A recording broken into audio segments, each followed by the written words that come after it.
For the select few Americans who still have cable, you probably already know this story, but all the news is talking about is of a man who was repairing his boat one day, and in the process was whisked away at sea, and because he lacked the navigational knowledge on how to get back to shore, he spent the next 24 days surviving solely on nothing but ketchup and a variety of seasonings. And the only reason that he's still alive to this day is because a plane flew by and they spotted him in the waters. Well, the Heinz Tomato Company heard about this, and they decided that because of his bravery, they are going to all band together and help him get a new boat.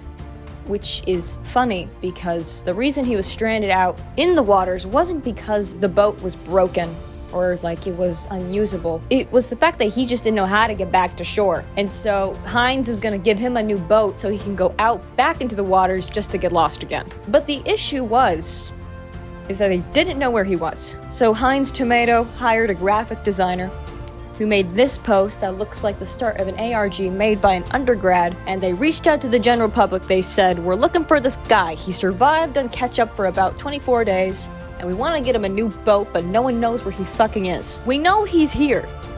We just don't know where." So for 2 weeks, the general public band together, and they found the guy. And so now, Heinz Tomato is going to help him get a new boat. Which, now, I don't know this guy, but I'll say this. I don't think after a month being out on sea that our guy Elvis here is really itching to get back onto the waters. You know, it's a kind gesture.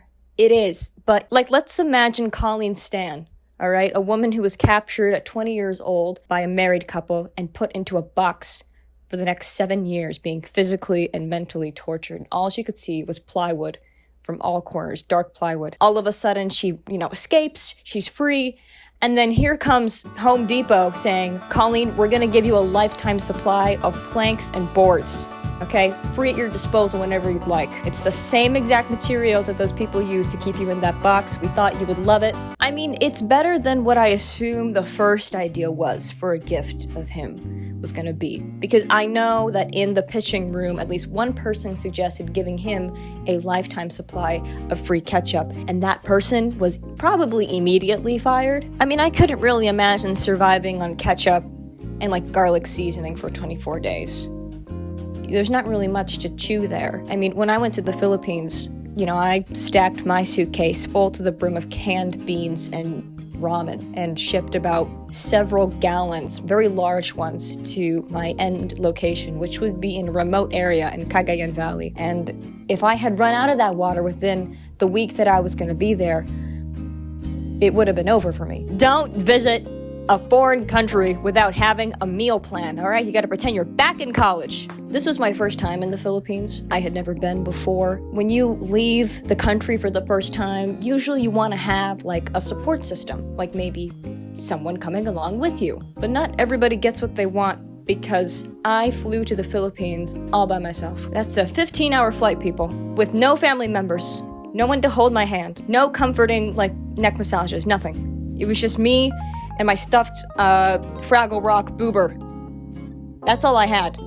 And in 2022, I actually flew quite a lot. And every single time I flew by myself. And so I thought I could somewhat handle this.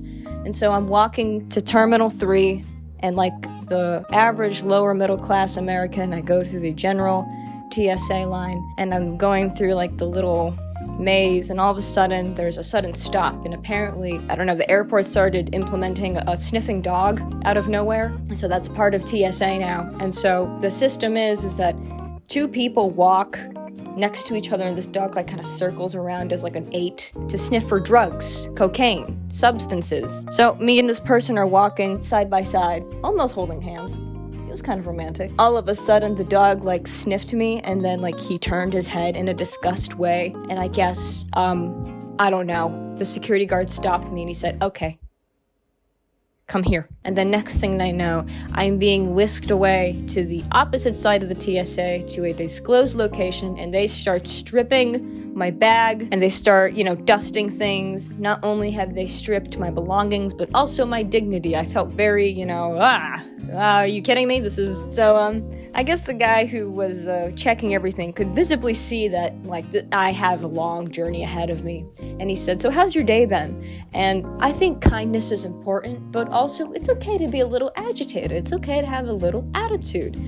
And I'm privileged enough in this situation to have an attitude because I look at him and I go, well, how do you think it's going? How do you think it's going? In a kind of sarcastic way with a soft smile because the man is white and I'm still a little scared, but at the same time, I need to get my points across. So he's like, yeah, you're probably not having the best day. And I'm like, yeah, I'm not. I'm cleared. They put everything back on my back and they send me off. So I take my suitcase and I turn around and I go, okay, hold on, wait, I'm sorry. I don't know if this is illegal for me to ask, but would you mind telling me what the reason was as to why the dog sniffed me, and was there something going on? They didn't give me an answer, so I was curious. Apparently, the dog didn't like the perfume that I was wearing, hence triggering a head motion that is similar to the head motion of dogs when they sniff and they, sniff bombs. Bitch. Literally. If I knew that security dog number 4 had an allergic reaction to Forest from Bath & Body Works, I wouldn't have spritzed it on. But it was a long journey ahead of me. I didn't think deodorant could carry me that far. So I finally make it to my gate to get to San Francisco. That whole ordeal is fine. Now I'm in San Francisco. I've never been to San Francisco. Kind of reminded me of Seattle. It's really rainy. And so my mother, who has done this trip solo many times, has written a set of instructions on exactly where to go as soon as you land in San Francisco to get to the international airport. Terminal. Whatever the hell. And so I whip out my phone as I'm walking down the aisle to get out, and it says, when you leave the plane, you're gonna turn left, and there's a big corridor. So I'm looking at my phone, and then I look left, and wouldn't you know, there are 3 separate ways to go left, 3 separate corridors. And in that moment, instead of reading the signs as to where the international terminal was, I turned my head and I sat down and I just collected myself and I said, this is it. It's over.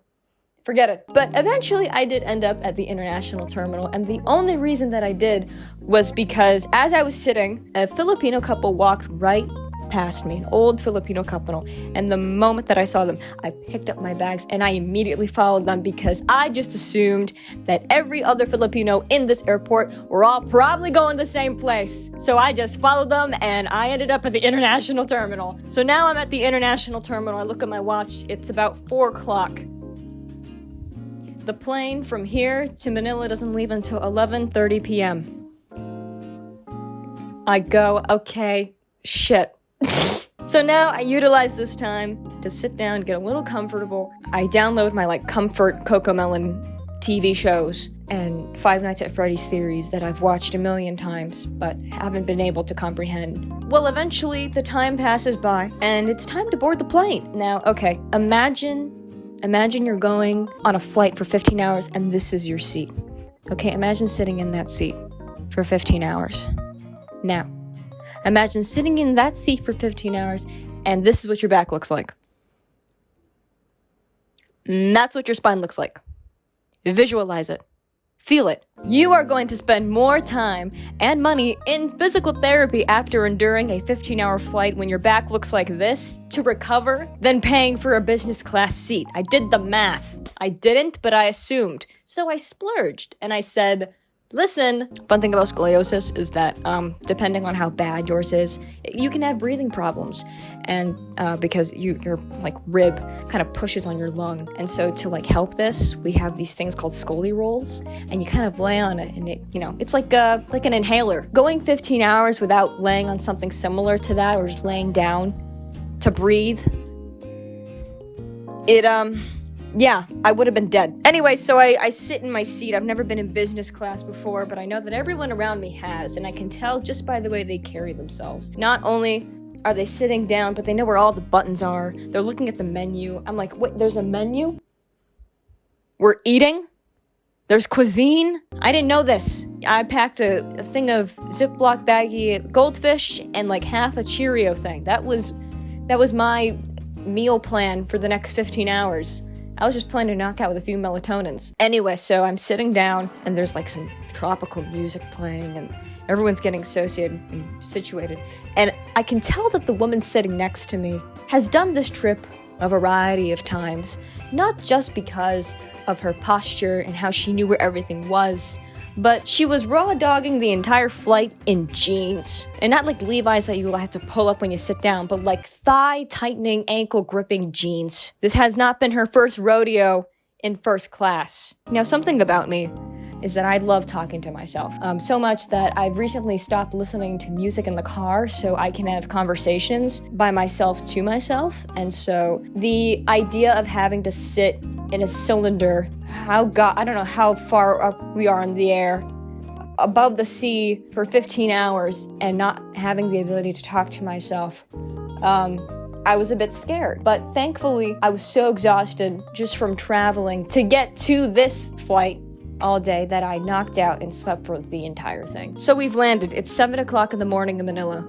Everything's beautiful. This is my first time in the Philippines. I'm enjoying the scenery. The humidity is different. There's palm trees everywhere. It just feels, feels like home a little bit. And so now here comes the difficult part, which is fascinating. My journey is not over. My family does not live in Manila. They live beyond, in like the Luzon, Philippines, the northern part. And so I have to take yet another flight from Manila to Tuguegarao City.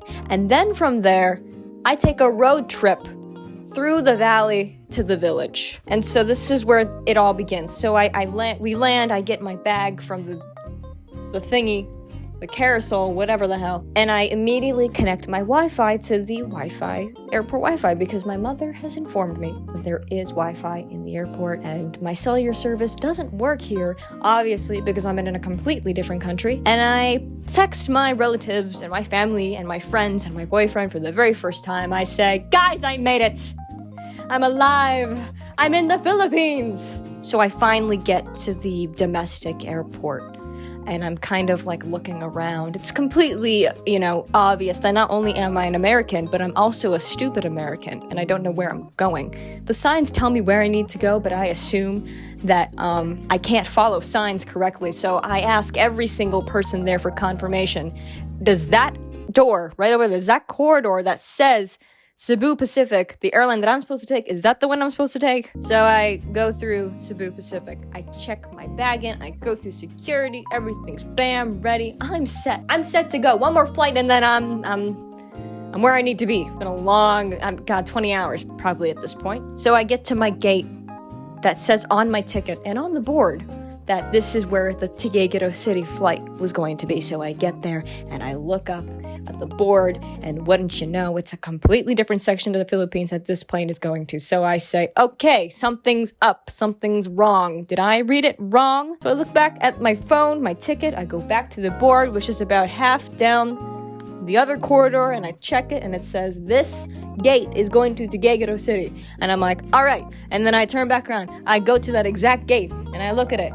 This gate is going to a completely different city, it said. And I said, I'm fucking screwed. So then, instead of asking the gate agents, I just kind of walked around and tried to find a gate that said to go to Tuguegarao City, because there's only one flight going to that city that day. So I finally come across a gate. I say, oh, okay, I guess the gate moved. And it didn't tell me, the board's not updating, whatever. So I sit down and I'm waiting and the time's going by.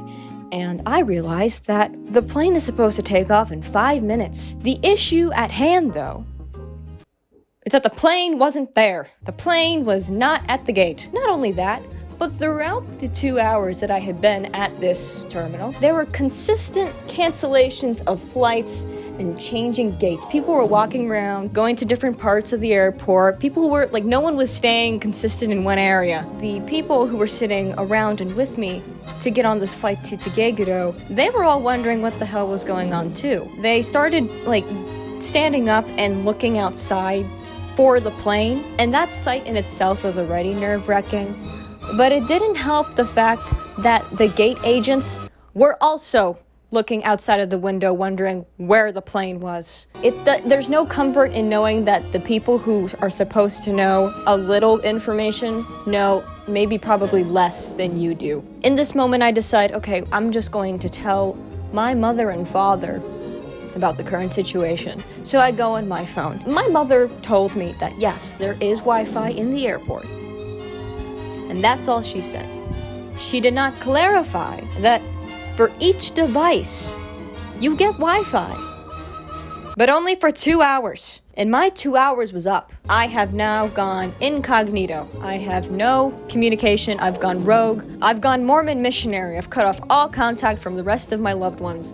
And that's what scares me now, because if my flight gets canceled, I don't know what I'm going to do. I don't know where I'm going to go. I'm in a foreign country by myself, and I have no one to support me. And so I feel the tears like swelling up in my eyes. So I say, okay, I'm gonna stand up and I'm gonna go to the bathroom and I'm gonna go have a little cry. So I take my things and I go to the bathroom, and the line is too fucking long. So I get even more welled up, and then I sit next to there's some seats on the far end of the airport, and I sit next to a bunch of German immigrants, and I felt a little bit of comfort, and I just kind of rocked back and forth and kind of cried a little bit. I felt like I was in Home Alone, but way worse, because I wasn't even home. Another issue I had is that I had run out of food, run out of snacks. I had no more goldfish and no more Cheerios, and I was getting hungry. The issue at hand was that I did not have any Filipino currency on me, and I was too much of a wuss to go ask anybody, "Hi, do you take card? As in debit card?